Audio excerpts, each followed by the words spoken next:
PM Sri திட்டத்தில் சேர மறுப்பதால் கேரளாவுக்கு 1500 கோடி ரூபாய் கல்வி நிதி வழங்காமல் ஒன்றிய அரசு வஞ்சித்து வருகிறது. இந்த விவகாரம் தொடர்பாக ஒன்றிய அமைச்சர் தர்மேந்திர பிரதானை கேரள கல்வி அமைச்சர் சிவன்குட்டி டெல்லியில் சந்தித்தார். பின்னர் செய்தியாளர்களை சந்தித்த அவர், PM ஸ்ரீ திட்டத்தில் சேர வேண்டும் என்று ஒன்றிய அரசு நெருக்கடி கொடுக்கிறது. இந்த திட்டத்தில் சேர்ந்தால் மாலையே நிதி வழங்கப்படும் என்று ஒன்றிய அமைச்சர் கூறுகிறார். ஆனால் கேரளா அதற்கு தயாராக இல்லை என்று கேரளா அமைச்சர் சிவன்குட்டி தெரிவித்தார். கல்வி நிதியை முடக்கி வைத்திருப்பது கூட்டாட்சி மற்றும் ஜனநாயக நடைமுறைகளுக்கு எதிரானது என்றும் அவர் குற்றம் சாட்டியுள்ளார்.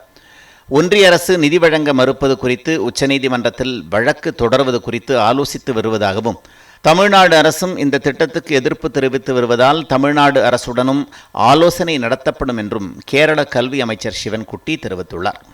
PM ஸ்ரீ திட்டத்தில் சேர மறுப்பதால் கேரளாவுக்கு 1500 கோடி ரூபாய் கல்வி நிதி வழங்காமல் ஒன்றிய அரசு வஞ்சித்து வருகிறது.